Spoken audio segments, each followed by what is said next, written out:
말씀 나누겠습니다. 말씀은 이사야 47장입니다. 이사야 47장 1절에서 15절까지. 좀 기니까 한 절씩 교독하겠습니다. 처녀딸 바벨론이여 내려와서 티끌에 앉으라. 딸 갈대하여 보좌가 없어졌으니 땅에 앉으라. 내가 다시는 곱고 아리따다 일컬음을 받지 못할 것입니다. 2절. 뱃돌을 취하여 가루를 갈라 면박을 벗으며 치마를 걷어 다리를 드러내고 강을 건너라. 내 속살이 드러나고 내 부끄러운 것이 보일 것이라. 내가 보복가 돼 사람을 아끼지 아니하리라. 우리의 구원자는 그의 이름이 만군의 여호와 이스라엘의 거룩한 이시니라. 딸 갈대하여 잠잠히 앉으라. 흑암으로 들어가라. 내가 다시는 여러 왕국의 여주인이라 일컬음을 받지 못하리라. 전에 내가 내 백성에게 노하여 내 기업을 욕되게 하여 그들을 내 손에 넘겨주었거늘 내가 그들을 긍휼히 여기지 아니하고 늙은이에게 내 무게를 심히 무겁게 메우며 말하기를 내가 영영이 여주인이 되리라 하고 이 일을 내 마음에 두지도 아니하며 그들이 종말도 생각하지 아니하였도다. 그러므로 사치하고 평안히 지내며 마음에 이르기를 나뿐이라 나 외에 다른 이가 없도다. 나는 과부로 지내지도 아니하며 자녀를 잃어버리는 일도 모르리라 하는 자여 너는 이제 들을지어다. 한날에 갑자기 자녀를 잃으며 과부가 되는 이 두 가지 일이 내게 임할 것이라. 내가 무수한 주술과 많은 주문을 빌릴지라도 이 일이 온전히 내게 임하리라. 내가 내 악을 의지하고 스스로 이르기를 나를 보는 자가 없다 하나니 내 지혜와 내 지식이 너를 유혹하였습니다. 내 마음에 이르기를 나뿐이라 나 외에 다른 이가 없다 하였으므로 재앙이 내게 임하리라. 그러나 내가 그 근원을 알지 못할 것이며 손해가 내게 이르리라. 그러나 이를 물리칠 능력이 없을 것이며 파멸이 홀연히 내게 임하리라. 그러나 네가 알지 못할 것이니라. 이제 너는 젊어서부터 힘쓰던 주문과 많은 주술을 가지고 맞서보라. 혹시 유익을 얻을 수 있을는지 혹시 놀라게 할 수 있을는지. 네가 많은 계략으로 말미암아 피곤하게 되었도다. 하늘을 살피는 자와 별을 보는 자와 초하룻 날에 예고하는 자들에게 일어나 내게 임할 그 일에서 너를 구원하게 하여 보라. 보라 그들은 촉이 같아서 불에 타리니 그 불꽃의 세력에서 스스로 구원하지 못할 것이라. 이 불은 덮게 할 숯불이 아니요 그 앞에 앉을 만한 불도 아니니라. 같이 읽겠습니다. 네가 같이 힘쓰던 자들이 내게 이같이 되리니 어려서부터 너와 함께 장사하던 자들이 각기 제 길로 흩어지고 너를 구원할 자가 없으리라. 아멘. 오늘 말씀은 바벨론에 대한 하나님의 심판입니다. 우리가 그 고대사를 보면은 동서양을 막론하고 공통점이 있죠. 이게 뭐냐면은 이 인류 역사는 전쟁이 그친 적이 없는 전쟁의 역사라는 사실이에요. 그렇게 인류 역사 전체가 전쟁의 역사입니다. 살육의 역사. 첫사람 아담이 낳은 아들부터가 살인자였잖아요. 그것도 친족살인. 아우를 살해한 가인.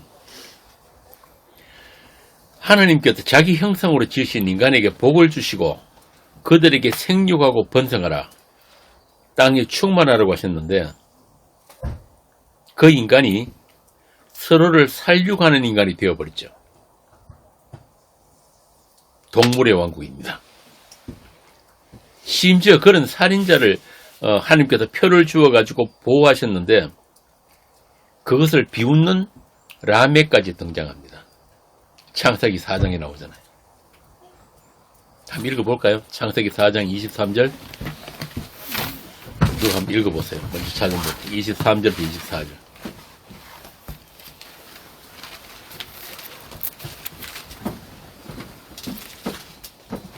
남의 아내들에게 이르되 아다와 실라여 내 목소리를 들으라.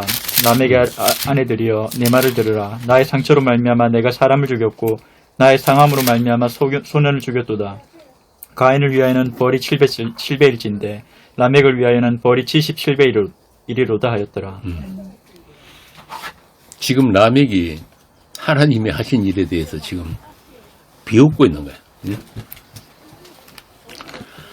이게 뭐냐면은 하나님의 저주 아래 있는 세상입니다. 어떤 저주냐?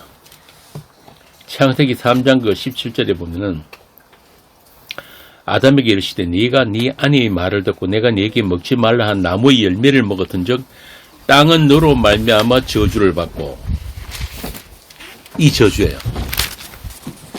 여기서 땅이란 말은 하늘에 반대되는 개념으로서 땅입니다.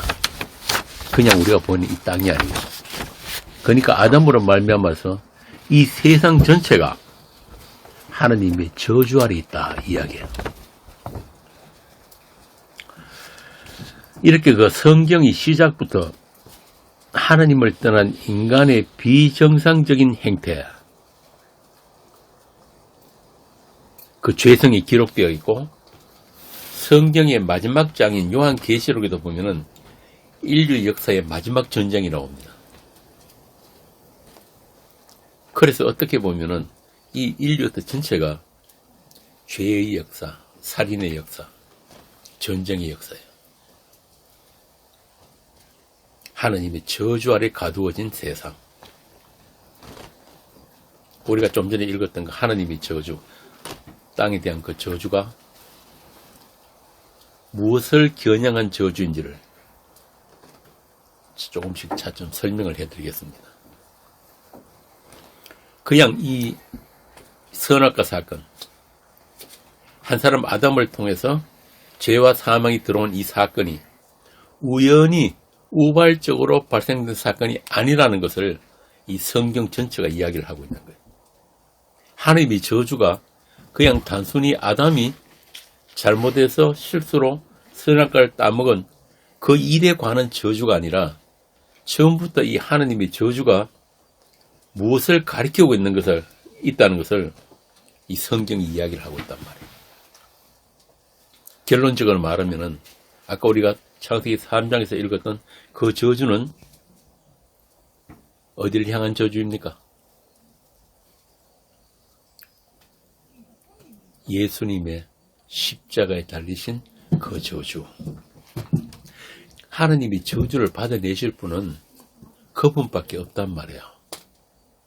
그래서 우리가 이 성경을 읽으면서 그냥 무심코 읽는 게 아니라 이 단어 하나하나가 무엇을 이야기하는지를 잘 읽을 수 있어야 돼요.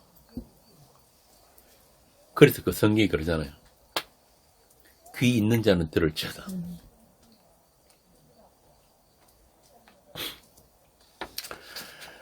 자, 이렇게 성경은 처음 시작부터 끝까지 하나만 이야기를 하고 있어요. 그런데 오늘 제가 앞서 말씀드린 이 전쟁 이야기도 그냥 단순히 인간들이 싸움 이야기가 아니란 말이에요. 그럼 무슨 이야기냐? 계시록 16장에 보면은 인류 역사의 마지막 전쟁 이야기가 나오는데 무슨 전쟁이죠, 그게? 아마겟돈 전쟁. 아마겟돈. 뭐 영화에도 나오고 게임에도 많이 나오잖아요. 아마겟돈이라는 이야기야. 그런데 이 성경에서 말하는 이 전쟁에는 그 전쟁의 주체가 인간이 아니에요. 우리가 아까 방금 말씀드린 계시록 16장에도 보면은 이 마지막 전쟁에 여섯째 천사가 뭘 쏟습니까? 마지막에 여섯째 천사에 의해 가지고 그 전쟁이 시작되는데, 그 전쟁은 귀신의 영이 천하의 왕들을 모아가지고 하나님이 심판의 날에 있을 전쟁을 준비한다고 하는 거예요. 한번 봅시다. 계시록 16장 제일 마지막에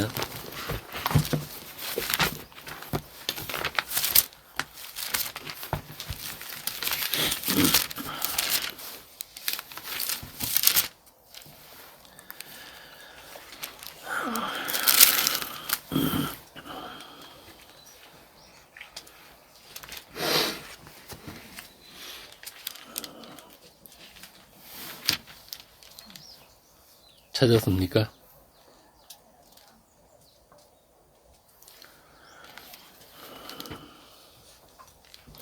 14절에 보면은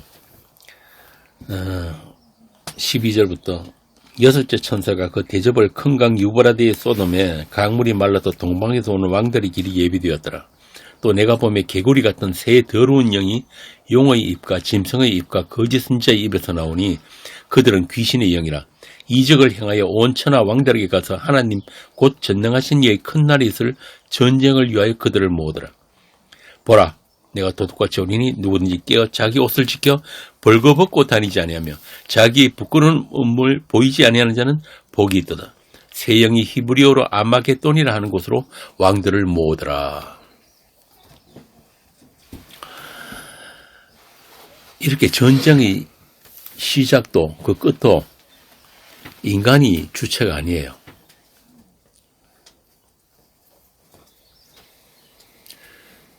뒤에 나오는 말씀이 내가 도둑같이 오리니 누구든지 깨어 자기 옷을 지켜 벌거벗고 다니지 아니하며 자기의 부끄러움을 보이지 아니하는 자는 복이 있도다.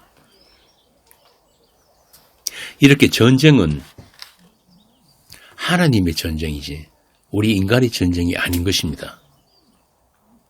쉽게 말해서 인간은 장기판의 졸이에요. 장기판의 졸. 귀신이나 마귀도 마찬가지입니다. 사람들은 마귀나 귀신, 사탄이란 존재를 마치 하나님과 전쟁을 붙을 수 있는 그런 하나님의 적수로 알고 있는데 그렇지 않습니다. 사단, 마귀도 하나님의 피조물이에요. 다만 그들은 하나님을 대적하는 자기 역할을 할 뿐입니다. 바꾸어 말하면 하나님의 저주가 무엇인가를 보여주는 그런 역할이란 말이죠. 그래서 고린도후서 4장에 보면은 사단의 역할이 뭐라고 합니까?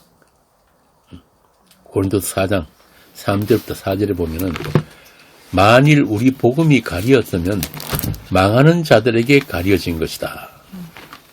그 중에 이 세상의 신이 이 세상 신이 사단이거든요. 믿지 아니하는 자들의 마음을 혼미하게 하여 그리스도의 영광의 복음의 광채가 비치지 못하게 함이니 그리스도는 하나님의 형상이니라. 하나님의 저주를 받는 사단, 그래서 하늘에 쫓겨났다 그러잖아요. 사단이 하는 일이 그리스도의 영광의 복음의 광채가 비치지 못하게 사람들의 마음을 혼미하게 하는 것. 그러니까 하나님의 저주는 뭐 우리가 병에 걸리고 사업에 실패하고 우울증에 걸리고 공황장애에 걸리고 뭐 가정 불화에 나사로처럼 노숙자로 사는 게 거지로 사는 게 이게 하나님의 저주가 아니란 말이에요. 그럼 뭐냐? 그리스도의 복음을 모르는 것. 그 약속 밖에 있는 것.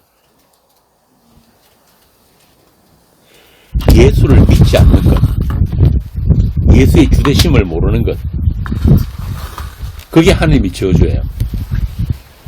그리고 그 일을 수행하는 게 사단이에요. 계시록 16장 13절. 아까 우리 읽었던 거죠. 또 내가 보매 개구리 같은 새 더러운 영이 용의 입과 짐승의 입과 거짓 선지자의 입에서 나오니.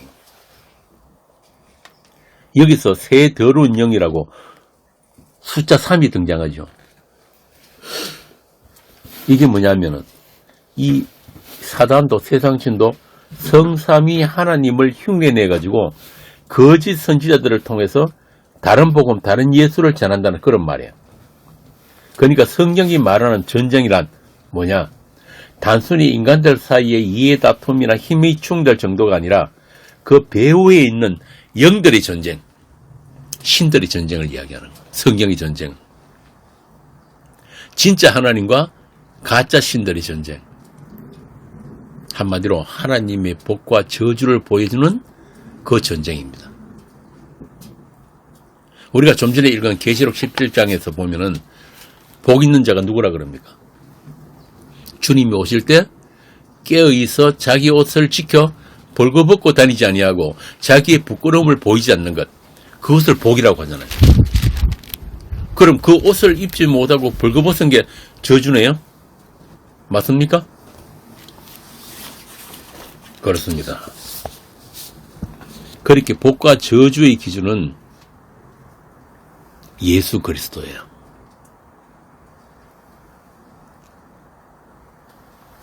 그래서 세상의 모든 역사는 그분이 누구신지를 보여주는 역사예요. 예수 그리스도가 중심이 된 복과 저주. 이게 요한복음 5장에 나옵니다. 요한복음 5장 22절. 오늘따라 바람이 왜 이렇게 불지? 요한복음 5장 22절 23절과 이렇게.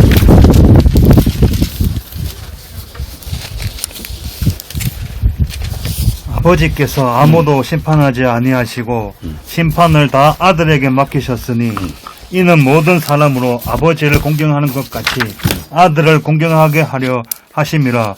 아들을 공경하지 아니하는 자는 그를 보내신 아버지도 공경하지 아니하느니라. 분명하죠? 복과 심판, 저주의 기준이 누구라고요? 예수 그리스도. 그러니까 우리가 세상 흔히 말하는 오복이니 세상에서 행복하다, 불행하다 이런 거하고는 아무 상관이 없단 말이에요. 성경이 말하는 복과 저주는 완전히 다른 이야기예요.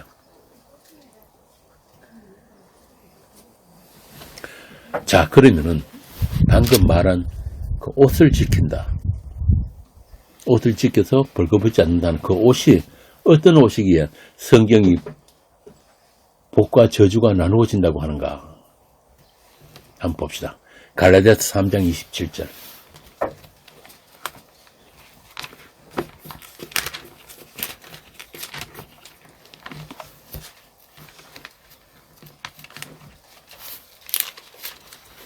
누구든지 그리스도와 합하기 위하여 세례를 받은 자는 그리스도로 옷 입었느니라. 그렇죠. 옷 입는 게 뭐라고 그럽니까? 뭐가 옷 입는 거예요? 그리스도와 합하여 세례를 받는 것. 그리스도와 하나가 되기 위해서, 연합되기 위해서 세례를 받은 자다. 이 세례가 뭐라고 그럽니까? 갈라디아서 2장 20절에 보면은 바울이 말하는 거, 내가 그리스도와 함께 십자가에 못 박혔나니. 고로새서에서는 그걸 가지고 십자가에서 육적 몸을 벗는 거다. 이렇게 이야기를 한단 말이에요. 그 세례. 나를 사랑하사 나를 위하여 자기 자신을 버리신 하나님의 아들을 믿는 믿음 안에서 사는 것. 그러니까 그 옷은 예수님의 피로 빤 옷이다. 즉 예수님의 십자가의 보혈, 그 언약의 핏부림을 입었다는 이야기예요. 그리고 그 옷으로 인해서 나 이 옛사람이 철저하게 죄인의 궤수로 폭로되는 인생을 살게 되는 것. 그것을 가지고 믿음 안에서 산다. 그 십자가 은혜가 아니면 나는 영원한 하나님의 저주를 받아 마땅한 죄인이 맞습니다. 라는 고백이 무시로 터져나오는 삶을 살아내는 것. 그게 바로 내 안에 예수가 사시는 성도의 삶이에요. 그러니까 예수를 믿는다는 말은 만만한 게 아닙니다.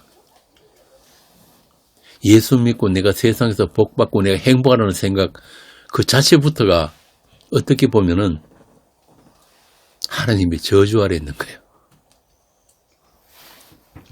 그게 뭐냐면은 예수 그리스도로 옷 입고 벌거벗지 않은 자들이 복입니다.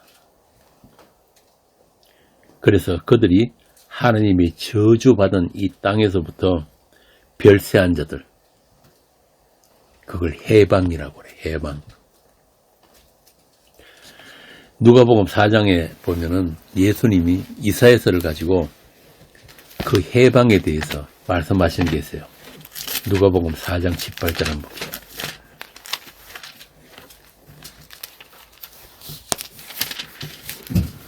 주의 성령이 내게 임하셨으니 이는 가난한 자에게 복음을 전하게 하시려고 내게 기름을 부으시고 나를 보내사 포로된 자에게 자유를, 눈먼 자에게 다시 보게 함을 전파하며 눌린 자를 자유롭게 하고 주의 은혜의 해를 전파하게 하려 하심이라 하였더라.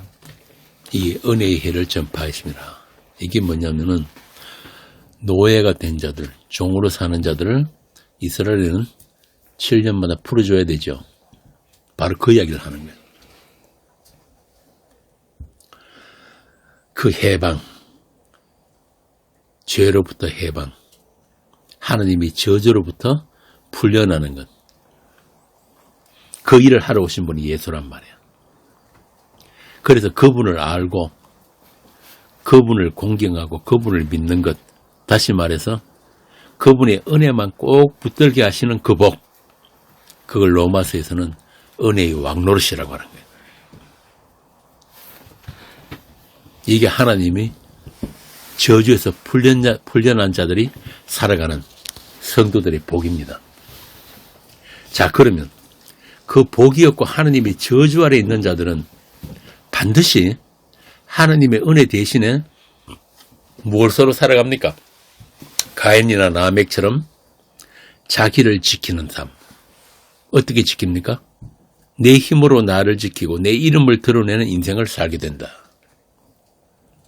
세상이 보기에는 그게 성공한 인생 같고 또 세상 사람들이 다 부러워하고 존경하는 인생 같지만 그게 바로 하나님의 저주 아래 있는 벌거벗음이다. 이야기를 하는 거예요. 자, 그렇게 세상 힘을 축적해가지고 다른 이들을 밟고 올라서서 내 이름, 내 영광을 온 세상에 펼쳐 보이는 것. 이걸 가지고 바벨론 정신이라고 한단 말이야. 세상 정신. 바벨론. 그런데 우리가 어렸을 때 학교에서 가르치는 게 뭐예요? 바로 그 세상 정신이잖아요. 그죠? 꿈은 이루어진다. 불가능은 없다. 그런데 교회에서도 그걸 가르친단 말이야. 이게 문제예요. 뭐라 그럽니까? 머리가 될지언정 꼬리는 되지 말라. 고지론. 세상의 용사와 영웅이 되어가지고 하나님께 영광을 돌려야 그게 성도의 본분이다. 그래서 요즘 많이 뜨는 사람 이름도 임영웅이잖아요. 세상은 그렇다 치더라도 교회까지 성경을 이렇게 거꾸로 읽으면 안 되는 거란 말입니다. 선악과 따먹은 아담이 읽는 성경. 하늘까지 다 내 이름을 내고 싶은 그 바벨 정신. 그걸 오늘 본문에서 벌거벗음의 수차. 하나님이 저주라고 하는 거예요.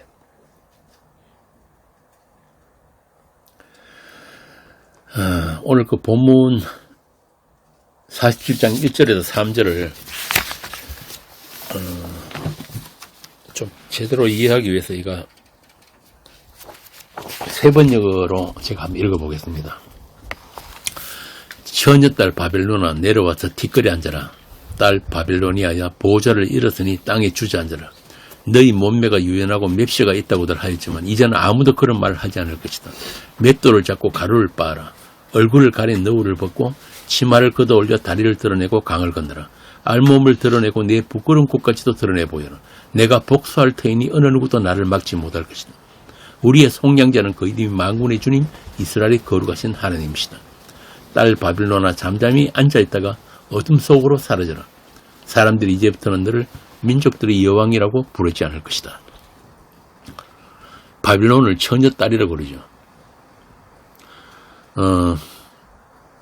처녀딸이란 말은 뭐냐면은 이 강대국 바벨론은 한 번도 다른 나라에게 정복당하지 않은 나라예요. 그래서 처녀라고 부른단 말이에요. 그리고 이 성경에 보면은 성경 아니라도 모든 이 국가, 대륙, 땅은 전부 다 여성 명사입니다. 재밌죠? 그래서 이제 네가 그렇게 네 자신을 꾸미고 사치하고 하던 그 바빌론이 맷돌을 잡고 가루를 빻으란 말은 이 종이 되었다는 거예요. 아주 천한 자로 내려가라. 그 이야기입니다.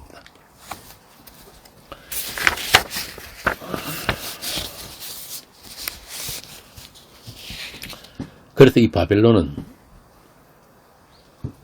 하나님이 저주가 무엇인지를 보여주는 역할로 사용된 나라입니다.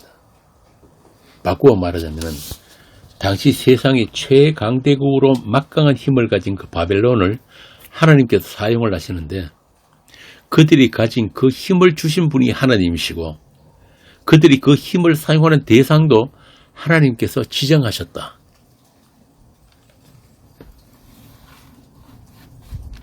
재밌죠? 제가 좀 이따 가지고 설명을 해드릴 텐데, 제가 처음에 이야기했듯이 고대 국가들의 역사가 전부 다 전쟁의 역사라고 했는데, 그들이 전쟁을 하러 나갈 때 꼭 하는 게 있어요. 그게 뭐냐면은 신들에게 제사하고 점을 치는 거예요. 이건 동서양 할 것 없이 다 있습니다. 하늘의 일월 성신에게 묻는 거예요. 중국 삼국지에도 보면 제갈공명이 전쟁 전에 점을 치잖아요. 그래서 이 고대의 전쟁을 신들의 전쟁이라고 한단 말이에요. 더 강한 신이 전쟁에 이겨가지고 전쟁에 진 나라의 것들을 빼앗아 오는 거예요. 사람부터 그 나라의 그 귀한 보물들, 그리고 신전의 물건들까지 다 전리품으로 가져갑니다. 다니엘서에도 나오잖아요. 그 벨사살 왕이 잔치에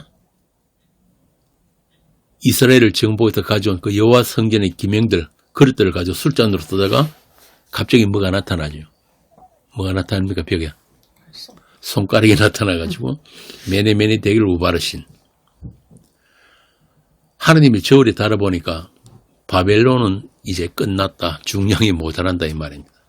너희 교만을 하느님께서 청량하셨다. 이게 바로 오늘 본문에서 이사야가 예언한 그 내용이에요. 이사야는 이 벨타상 왕 그 바벨론보다 무려 100년 전에 사람이란 말이에요. 그 예언한 내용이 그대로 실현이 된 거예요. 그래서 앞서 말씀드린 대로 바벨론이 힘을 가진 것도, 그리고 그 힘으로 이스라엘을 함락시키고 그들을 포로로 잡고 여호와 성전의 모든 기명들까지 전리품으로 빼앗은 것도 하나님의 허락과 하나님의 뜻에 의해서 이루어진 것인데, 바벨론은 그 하나님의 하나님 되심을 몰랐던 것입니다. 자기 힘으로 이스라엘을 정복하고 자기 이름, 자기 영광을 위해서 하나님의 이름을 무시한 거예요. 이게 바벨론의 교만입니다. 하나님은 그 바벨론을 심판하시겠다는 게 바로 오늘 본문입니다. 그런데 바벨론 입장에서는 조금 억울할 수도 있죠. 그죠? 아니, 우리가 이렇게 강대국이 되게 한 것도 여호와 하나님이고, 이스라엘을 치도록 점괘가 나온 것도 하나님이 하신 일이라면서 왜 우리를 심판하시는 건가요? 이 꼭 요즘 기독교인들 하는 말 같지 않습니까? 에스겔서 21장 봅시다. 에스겔 21장 19절부터 한번 읽어보세요.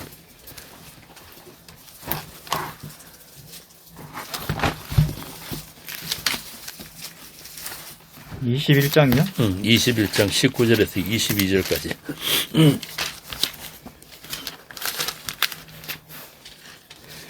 인자야, 너는 바벨론 왕의 칼이 올 두 길을 한 땅에서 나오도록 그리되 곧 성으로 들어가는 길 어귀에다가 길이 나뉘는 지시표를 하여 칼이 암몬 족속의 라빠에 이르는 길과 유다의 견고한 성 예루살렘에 이르는 길을 그리라. 바벨론 왕이 아랫길 갈렛길 곧 두 길 어귀에 서서 점을 치되 화살들을 흔들어 우상에게 묻고 희생제물의 간을 살펴서 오른손에 예루살렘으로 갈 점괘를 얻었으므로 공성태를 설치하며 입을 벌리고 죽이며 소리를 높여 외치며 성문을 향하여 공성태를 설치하고 토성을 쌓고 사다리를 세우게 되었나니 전에 그들에게 맹약한 자들은 그것을 거짓 점괘로 여길 것이나 바빌론 왕은 그 죄악을 기억하고 그 무리를 잡으리라. 분명하죠. 이스라엘을 치도록 하신 게 하나님이란 말이에요. 이 바빌론은 자기들 신에게 물어서 나온 점괘가 이스라엘을 치라는 건데, 그것을 시키신 분이 바로 여호와 하나님이다. 이렇게 인간들이 자기 욕망을 위해서 이용하는 신이 바로 자기 자신을 위해서 찾고 부르는 자기라는 우상의 다름 아니다 이 말입니다. 결국 인간들은 자기를 위해서 살 수밖에 없는 인간이에요. 하나님이 누구신지를 모르는 게 정상이에요. 그런데 하나님께서는 그런 인간들을 자기 꾀에 빠지도록, 자기 정꾀에 빠지도록 그렇게 만드신단 말이야. 바꾸어 말하면은 하나님께 찾아오지 못하도록 막으시는 분이 하나님이세요. 철저하게.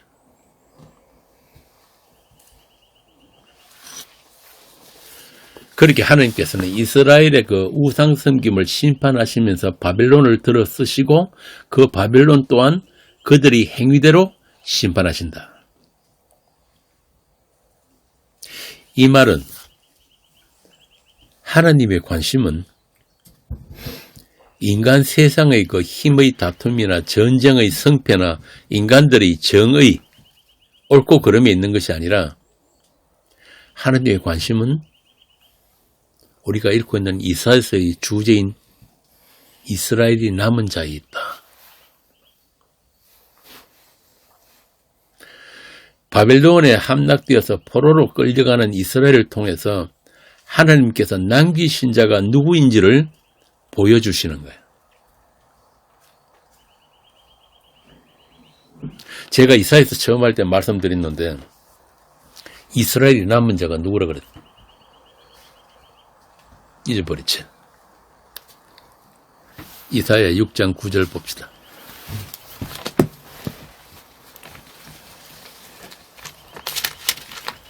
(6장 9절에서 13절)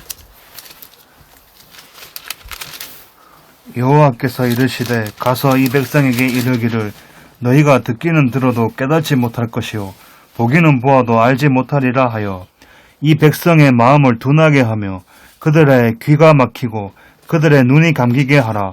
염려하건대 그들이 눈으로 보고 귀로 듣고 마음으로 깨닫고 다시 돌아와 고침을 받을까 하노라 하시기로. 더 있어요. 몇 줄까지 있습니까? 아, 그래. 하나님께서 좀 이상하지 않습니까?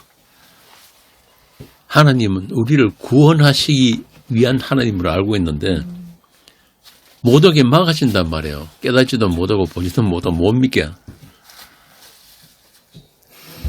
우리가 착각하는 거예요. 하나님의 뜻은 우리의 구원에 있는 게 아니에요. 그러실 것 같으면 처음부터 에덴 동산에 선악과를 놔두면 안 되는 거예요, 그게. 또 하나님이 택하신 이스라엘을 그런 식으로 방치하시면 안 된단 말이에요. 로마서 9장 27절 봅시다. 바울이 그 하나님에 대해서 다시 해석을 하고 있어요. 27절에서 29절까지. 또 이사야가 이스라엘에 관하여 외치되 이스라엘의 자손들의 수가 비록 바다의 모래 같을지라도 남은 자만 구원을 받으리니 주께서 땅 위에서 그 말씀을 이루고 속히 시행하시리라 하셨느니라. 또한 이사야가 미리 말한 바 만일 만군의 주께서 우리에게 씨를 남겨두지 아니하셨더라면 우리가 소돔과 같이 되고 고모라와 같으리로다 함과 같으니라. 하나님께서 남겨둔 씨가 누구예요? 예수 그리스도. 하나님께서 남기신 그루터기, 그 씨가 예수 그리스도다. 이렇게 모든 역사는 예수 그리스도를 가리키는 역사예요. 그분이 역사의 주인입니다. 인간이 주인이 아니에요. 인간이 인간 되면 하나님이 인정하신 인간은 예수밖에 없어요. 그럼 성도는 뭐냐? 교회는 뭐냐? 예수 그리스도 안에서 완성되는 사람 아담이란 말이야.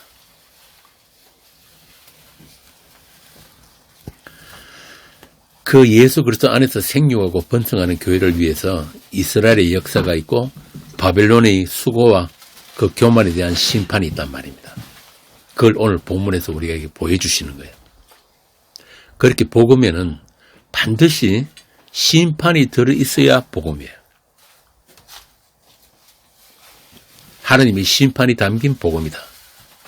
다시 말하면 우리 자신이 바로 저주받을 바벨론이기 때문에 그렇습니다.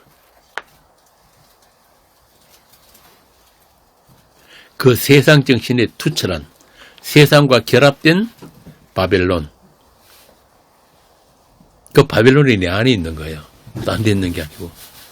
다시 말하면 내가 가인이고 내가 라멕이고 내가 니므롯인데 그런 우리가 받을 저주를 대신 받으신 하나님의 아들의 그 십자가가 빠진 복음은 복음이 아닌 것입니다. 그것 자체가 저주예요. 복음은 반드시 하나님의 심판이 전제된 복음입니다. 이스라엘이 왜 패망했냐? 이스라엘이 망한 이유가 바로 그거예요. 자기들이 원하는 하나님, 자기들이 조작한 하나님을 섬긴 거예요. 그걸 우상이라 그러잖아요. 그 우상 앞에는 항상 앞에 뭐가 붙습니까? 구약에 보면은 우상을 이야기할 때 앞에 항상 붙는 말이 있죠. 나를 위하여. 그들이 나를 위하여, 자기를 위하여 우상을 만들었더라. 섬겼더라.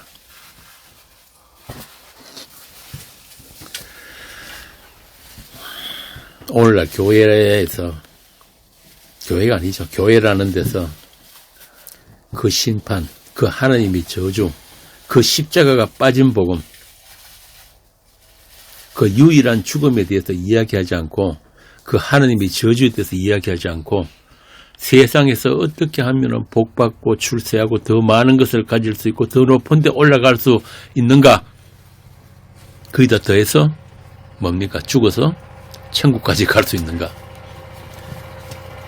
그걸 가르치는 게 바로 계시록에서 말하는 그 저주받은 큰 성 바벨론이란 말입니다. 교회가 세상이 되어버린 거예요. 그래서 그 교회를 큰 성 바벨론이라 하는 거예요. 음녀의 금잔에 취해서 비틀거리는 자들. 그게 오늘 본문 8절부터 11절이에요. 다시 한번 볼까요? 뭐라고 하는지. 8절부터 11절. 한번 읽어보세요.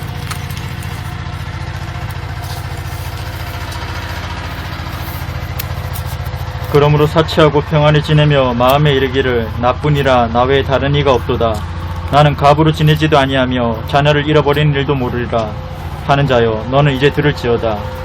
한날에 갑자기 자녀를 잃으며 과부가 되는 이 두 가지 일이 내게 임할 것이라. 내가 무수한 주술과 많은 주문을 빌릴지라도 이 일이 온전히 내게 임하리라. 내가 내 악을 의지하고 스스로 이르기를 나를 보는 자가 없다 하나니 내 지혜와 내 지식이 너를 유혹하였음이라. 내 마음에 이르기를 나뿐이라 나 외에 다른 이가 없다 하였으므로 재앙이 내게 임하리라. 그러나 내가 그 근원을 알지 못할 것이며 손해가 내게 이르리라. 그러나 이를 물리칠 능력이 없을 것이며 파멸이 호련히 내게 임하리라. 그러나 내가 알지 못할 것이니라. 이게 음녀의 금잔에 취한 바벨론이에요. 그런데 그 술을 누가 먹인다? 하나님이 먹이신단 말이에요. 그게 심판이에요. 그 술잔을 가지고 예레미야서에서는 바벨론이라고 합니다. 예레미야 51장 한번 읽어요. 51장 7절.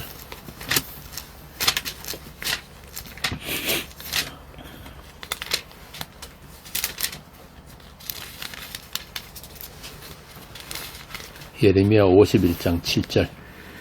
바벨론은 여호와의 손에 잡혀있어 온 세계가 취하게 하는 금잔이라. 문민족이 그 포도주를 마심으로 미쳤도다.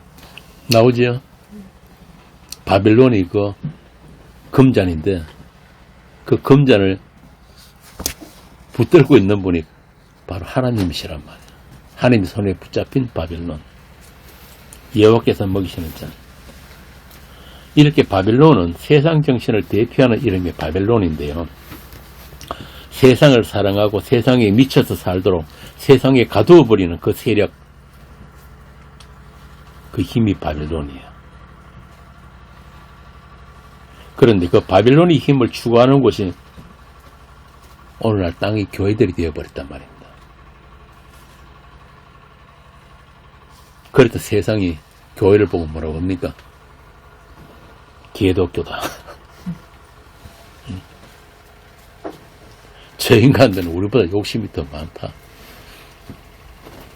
우리가 좋아하는 거 똑같이 좋아하고 우리가 가지고 싶은 거 똑같이 가지려고 하고 거기다가 죽어서 천당까지 간다고 하니까 이걸 얻어먹는 거죠. 그래서 예수의 십자가가 무엇인지도 모르고 벌써 이 복음과 아무 상관없는 종교인들이 모여. 그래서 계시록에 보면은 서머나 교회에 보낸 그 편지에 보면은 뭐가 나옵니까? 사단의 회당이 나오잖아요. 사단의 회당. 바꾸어 말하면은 그 사단의 회당으로부터 하나님께서 끄집어낸 자들이 바로 하나님이 칭찬하시는 서머나라는 말이에요. 그렇게 집어넣었다가 빼내신 자들, 이렇다가 되찾음을 통해서 이스라엘의 남은 자들이 그때 발생되는 거예요. 집어넣었다가 빼내신 자들. 구약에 나오죠. 누굽니까? 출애굽한 이스라엘. 그들이 집하려고 한 거 아니에요.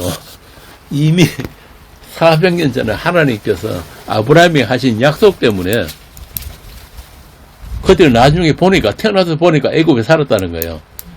우리가 그렇단 말입니다. 성도들이 하나님의 창세전의 그 언약 때문에 이미 하늘에 완성되어 있는 그 아들들이 어느 날 태어나 보니까 김씨 가문에, 강씨 가문에 이렇게 태어나는 거예요. 그냥 우연히 태어난 게 아니라 이유가 있었어. 어떤 이유?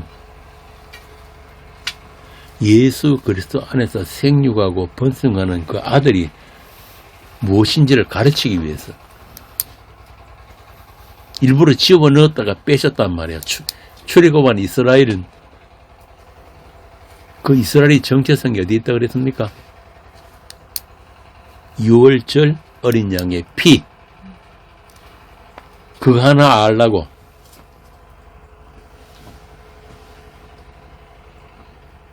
예수님이 비유에 나오는 탕자 있죠. 탕자. 그 탕자를 아버지가 일부러 유산을 줘서 내보내잖아요. 세상으로. 왜 내보시는 거예요?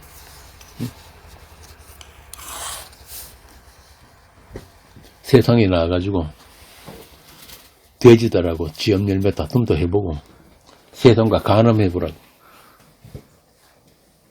그게 이렇다가 되찾음이거든요. 그 과정을 통해서 비로소 아버지의 사랑을 알게 되는 거예요. 이게 뭐냐면 히브리에서 말하는, 히브리서에 나오죠. 아들 만들기, 하나님의 징계, 하나님의 채찍질에 동원되는 게 바로 이 세상 바벨론 큰 성이다. 엄녀의 검잔이다.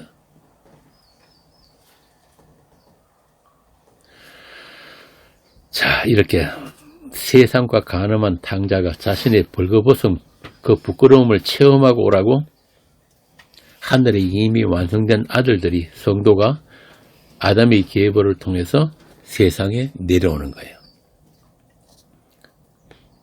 그러나 그들은 이미 창세전에 하나님의 핏부림을 얻은 거룩하고 흠없는 아들들이기 때문에, 다시 말하면 그리스도로 옷 입은 성도들이기 때문에 반드시 세상 속에서 그 세상과의 분리와 찢어짐이 일어나게 된다. 그 과정을 통해서 하나님의 의와 거룩이 무엇인지를 알게 되는 것이, 그게 바로 하나님의 우리 성도들을 향하신 돌보심이다. 하나님의 열심이다.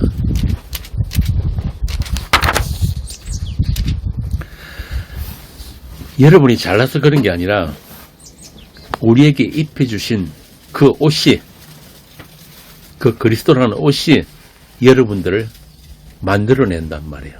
이 세상 속에서. 그게 하나님의 지혜고 능력이에요. 우리 수준에 맞추신 하나님의 경륜이다. 죄인의 괴소로, 자기의 목숨을 미워하는 자로 그렇게 만들어내시는 거예요. 우리들에게 뿌려진 그리스도의 피가. 여러분 그거 알아야 돼요. 세상 옷 있죠. 세상 옷, 세상 명품 옷. 그 비싸다는 샤넬이나 루비통이나 구찌나 그런 옷들도 그 옷이 사람을 만들어요. 그 옷을 입게 되면은 난 이 옷을 입을 만한 자야라는 그런 게 만들어진단 말이에요. 이걸 좀 어려운 말로 타인의 욕망이 나의 자아를 형성한다 그런 거예요. 라캉이 그랬죠. 좋은 차 타도 마찬가지예요. 저도 요새 아들 덕분에 좋은 차 타고 다니는데 벤츠 타면은 벤츠 타는 사람이 되는 거예요. 이렇게 인간은 그냥 욕망 덩어리란 말입니다. 사실은 그게 벌거벗음인데 하느님한테 부끄러움인데 세상이 주는 환상,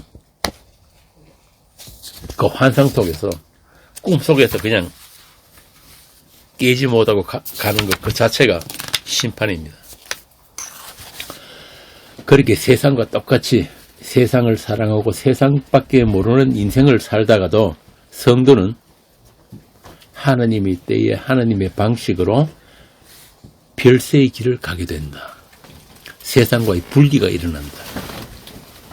우리가 지난주에 나누었던 그 믿음을 따라 죽는 그 십자가의 길로 가게 된다. 그 생명의 길. 교회 안에 우리 안에 작동하는 언약의 피의 능력으로 인해서 세상과 분리된 다른 현실을 살게 되는 사람들이 로마서에서 말하는 영으로 육이 죽임을 당한 성도들이다. 그리스도 안에 있는 그리스도의 사람들이다. 예수님이 십자가로 완성된 언약의 성취가 그 결과물이 교회에게 반복적으로 재생되어서 나타나는 것.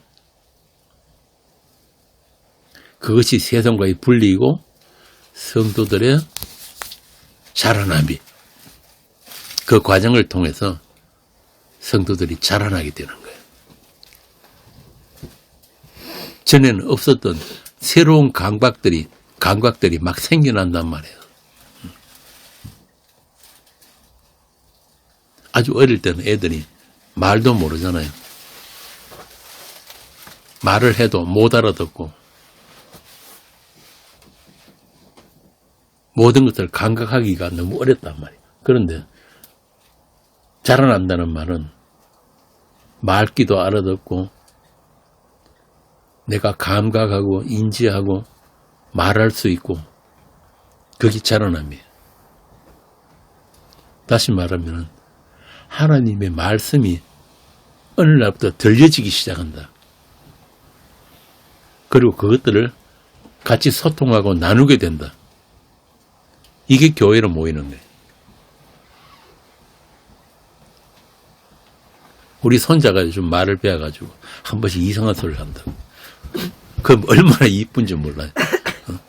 어제도 보니까 밥 먹고 난 뒤에 잘못이면 돼. 그 별거 아닌데도 할아버지는 할머니는 그게 이뻐 죽는다고. 우리 하나님도 그러세요. 아, 네가 이제 말귀를 좀 알아듣는구나. 그게 생명의 현상이에요. 반드시 생명이 있는 자들은 자라남이 있단 말입니다.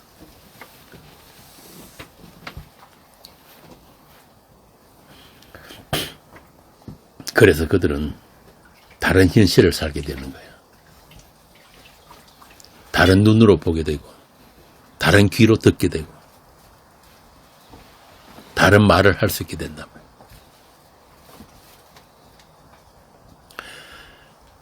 그게 세상과의 분리인데 문제는 그들 안에 있는 그 생명으로 인해 가지고 세상은 그들을 본능적으로 미워하게 돼요. 그들이 세상에 속하지 않은 것을 세상이 안단 말이에요. 정말 귀신같이 알게 돼요. 어떤 면에서는 세상 신이 우리 자신보다 우리를 더 잘 알고 있어요. 그래서 성도는 아무리 세상과 친하려고 그래도 세상이 우리를 밀쳐내 주는 거예요. 우리 별세를 위해 가지고 있는 게 세상이란 말이에요. 계시록에 보면은 그들이 있는 곳이 어디라고 하죠? 계시록 11장. 잠깐 봅시다.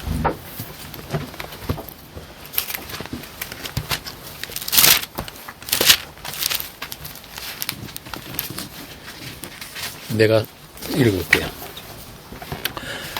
또 내게 지팡이 같은 갈대를 주며 말하기를 일어나서 하나님의 성전과 제단과 그 안에서 경배하는 자들을 청량하되 성전은 바깥마당은 청량하지 말고 그냥 두라. 이것은 이방인에게 주었은즉 그들이 거룩한 성을 42달 동안 짓밟으리라. 내가 나의 두 정인에게 권세를 주리니 그들이 굵은 베옷을 입고 1260일을 예언하리라. 그들은 이 땅의 주 앞에 서 있는 두 감람나무와 두 촛대니 만일 누구든지 그들을 해하고자 하면 그들의 입에서 불이 나서 그들이 원수를 삼켜버릴 것이요 누구든지 그들을 해하고자 하면 반드시 그와 같이 죽임을 당하리라. 그들이 권능을 가지고 하늘을 닫아 그 예언을 하는 날 동안 비가 오지 못하게 하고 또 권능을 가지고 물을 피로 변하게 하고 아무 때든지 원하는 대로 여러 가지 제한으로 땅을 치리로다. 그들이 그 정언을 마칠 때에 무정행으로부터 올라오는 짐승이 그들과 더불어 전쟁을 일으켜 그들을 이기고 그들을 죽일 터인즉 그들의 시체가 큰 성 길에 있으리라. 그 성은 영적으로 하면 소돔이라고도 하고 애굽이라고도 하니 곧 그들이 주께서 십자가에 못 박히신 곳이라. 아멘. 성도가 있는 자리가 어디라고요? 큰 섬 길가에 있다. 왜 길가에 있는 거예요? 방금 내가 말씀드린 처럼 세상이 밀어내주니까 우리 몸은 절대로 이 세상을 떠나고 싶은 생각이 없어요. 태어날 때부터 이 세상과 결합되어 있다니까요. 그게 선악과 따먹은 아담이에요. 하나님의 말씀보다도 그 뱀의 말을 듣고 그걸 따먹은 그 순간부터 아담은 이 세상과 결합되어 버렸단 말이에요. 그래서 우리 육은 절대로 이 세상을 지 스스로 배반하지 못해요. 그런데 어떻게 한다? 이 세상이 우리를 밀어내준단 말이에요. 우리는 주님 손에 손목이 붙잡혀서 끌려가면서도 울미불미 끌려가면서 뭐합니까? 계속 뒤돌아보는 거예요. 그게 우리 몸이란 말이에요. 그래서 오늘 여기 방금 읽은 계시록 11장에 보면은 그 성도를 가지고 뭐라고 표현하면은 두 정인이에요. 두 정인. 왜 두 정인이에요? 뭐 둘씩 짝지어가 전도하라고? 교회도 그렇게 가르치잖아요. 그게 아니고 주님과 함께 주님 손에 끌려 나와서 보니까 그 바벨론 성 밖에 큰 길가에 있더라 이 말입니다. 주님과 같은 멍에를 메고 그 길을 가는 자들, 그 십자가의 길. 그래서 그들은 거기서 바벨론 성 밖에 나와 보니까 그 성이 그때 비로소 보이는 거예요. 아, 저기가 바로 예수님이 십자가 선 그 소돔이고 그 애굽이었구나. 내가 있던 곳이 그곳이었구나. 그걸 알게 되는 거예요. 그래서 그들이 그 성을 향해서 뭐라고 합니까? 내 백성아 거기서 나와 그의 죄에 참여하지 말고 그가 받을 재앙들을 받지 말라. 사람들이 영혼을 거래하는 그 큰 성. 그래서 성도가 이 땅에 남아있을 이유는 딱 하나예요. 그 큰 성 바벨론을 향해서 정언하는 것. 그래서 한마디로 교회라고 이름하는 그 세상, 그 바벨론에서 나오는 것. 이게 구원입니다. 그리고 성도는 반드시 그 성에서 나오는 그 과정을 통해서 뭐가 생긴다고요? 우리 지난 주일날 모여서 한 게 뭐예요? 소망. 아, 내가 살 곳이 여기가 아니구나. 하나님이 예비하신 한 성이 있구나. 내가 본향은 여기 있는 그 고향이 아니라 그 갈대아가 아니라 내가 돌아갈 본향이 따로 있구나. 그걸 알게 되는 거예요. 그래서 이 세상은 그걸 가르치기 위해서 하나님이 우리에게 잠시 배치해 주신 세상입니다. 그래서 예수 그리스도의 핏보림을 얻은 교회는 성도들은 이 세상의 이방인과 나그네로 흩어져 있다. 베드로 사도가 그러잖아요. 베드로전서 1장에 그 편지 서두에서부터. 그리고 그 베드로전서 제일 마지막에 뭐라고 합니까? 베드로전서 5장 13절. 택하심을 함께 받은 바벨론에 있는 교회가 너에게 문안한다. 교회를 가리켜서 바벨론에 있는 교회라 그런단 말이에요. 왜? 베드로는 당시에 로마에 있었잖아요. 로마에 있었는데도 바벨론에 있는 교회라고. 그렇게 세상 속에 있으면서 교회는 그 세상과 계속적으로 반복적인 분리가 일어나는 교회다. 그 이야기를 하고 있다. 예수 그리스도의 죽음이 계속해서 재생되어지고 그 죽음 안에서 생명이 발산되는 교회다. 그렇게 세상과의 바벨론과의 경계선을 가진 교회다. 그게 우리의 현실이에요. 우리가 살고 있는 현실. 그 충돌과 분리가 없으면은 참 죄송한 이야기지만은 아직 예수 믿는 게 아니에요.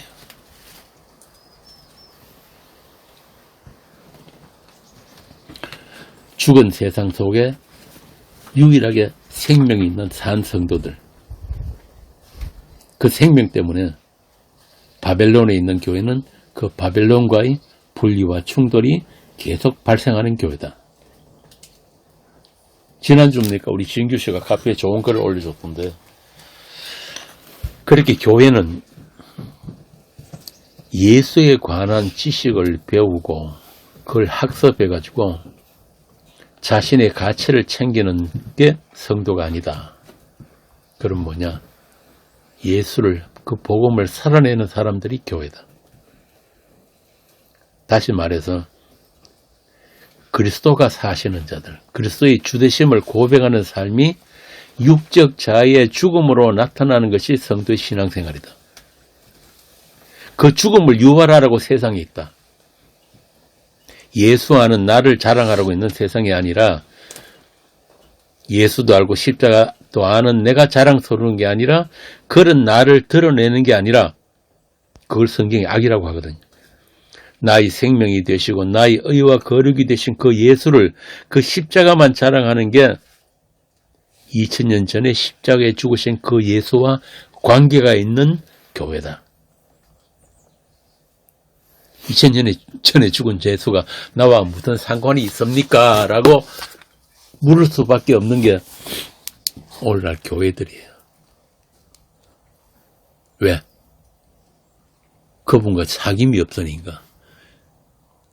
현재적인 사귐이 없으니까 그런 이야기가 튀어나올 수밖에 없단 말이에요.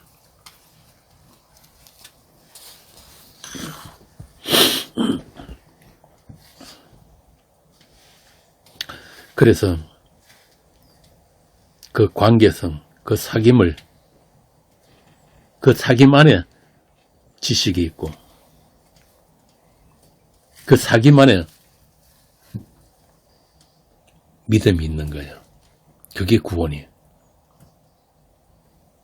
그래서 그들은 이제 더 이상 자기 믿음, 자기 지식, 자기 힘을 의지하지 않는다. 왜? 주가 계심을 아니까. 주의 이름을 아니까.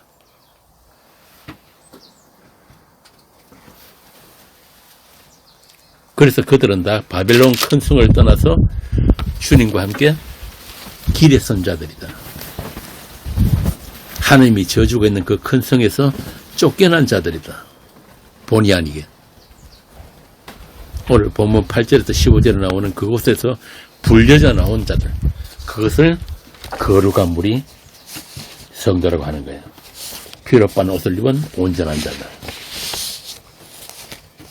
우리도 그곳에 있을 때는 몰랐죠. 그곳이 어떤 곳인지. 어쩌면 그 음녀의 포도주에 취해가지고 금잔에 취해가지고 자기를 위해서 예수도 믿고 하나님을 섬기던 그때가 더 행복했을 수도 있다. 세상신이 가두는 그곳에서 하나님의 심판은 그곳에서부터 시작되는 줄 모르고 또 이미 그 심판이 실행되고 있는 그 상태를 거기서부터 떠나왔을 때 비로소 보이더라. 그렇게 떠나야 보이는 것들이 있단 말입니다. 하나님의 내어버려 두심의 그 심판. 십자가에 원수된 자들이 어떻게 예수 이름을 부르면서 그 이름을 모독하고 있는지를 이제는 보게 된 거예요. 계시록 17장 4절 봅시다. 오늘 추운데 힘들죠? 앉아있기가. 17장 4절에서 5절.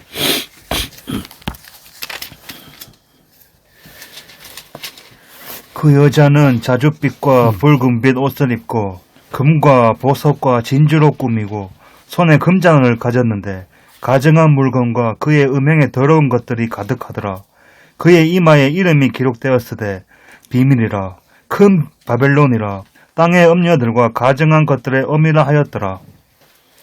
이어서 뭘 입었다 그럽니까? 자줏빛과 붉은빛 옷을 입고. 이게 뭐냐면 옛날 왕들이나 귀족들이 입던 옷이거든요. 손에 금잔을 들고 금과 보석과 진주를 꾸미고. 그런데 그 가증한 물건과 그의 음행들이 그 더러운 것들이 그 안에 가득하더라 그런단 말이에요. 이게 보편적인 모든 세상 인간들이 추구하는 거예요. 남들과 차별된 옷을 입고 손에 금잔을 들고 더 좀 세상이 인정하는 이름을 가진 그런데 그게 음행이었더라. 세상을 사랑하고 세상과 간음하는 하나님을 대적하는 모든 세상 정신 그게 그 안에 가득하더라. 그 이마에 이름이 기록되었다. 그 이름이 비밀이라 큰 바벨론이라. 땅의 음녀들과 가증한 것들이 엄밀하 하였더라. 그래서 그 바벨론의 비밀에 대해서 이제 여러분들은 보았고 들었고 경험하고 아는 자들이 된 거예요. 쉽게 말해서 그 금잔에 담긴 술에서 깨어났단 말입니다.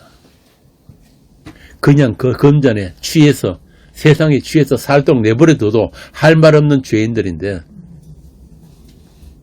주께서 여러분들이 손목을 끌고 그래서 데리고 나오셔서 그 성 밖에서 보았더니 이제 그들의 정체가 이제 보이게 된 것입니다.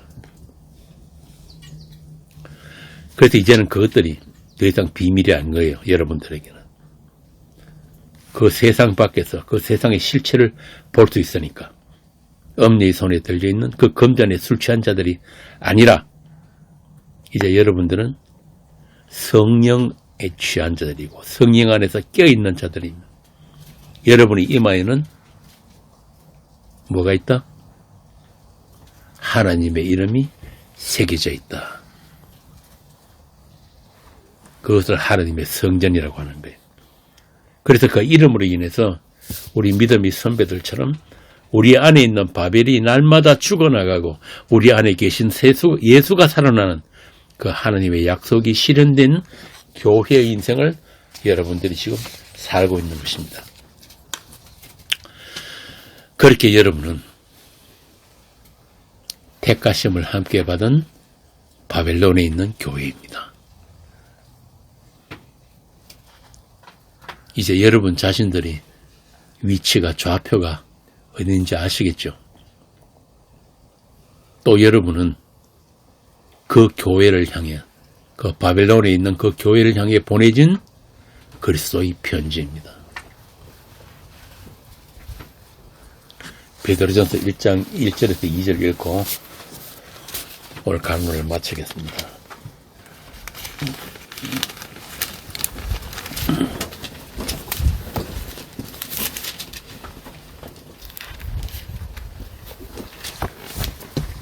읽어보세요.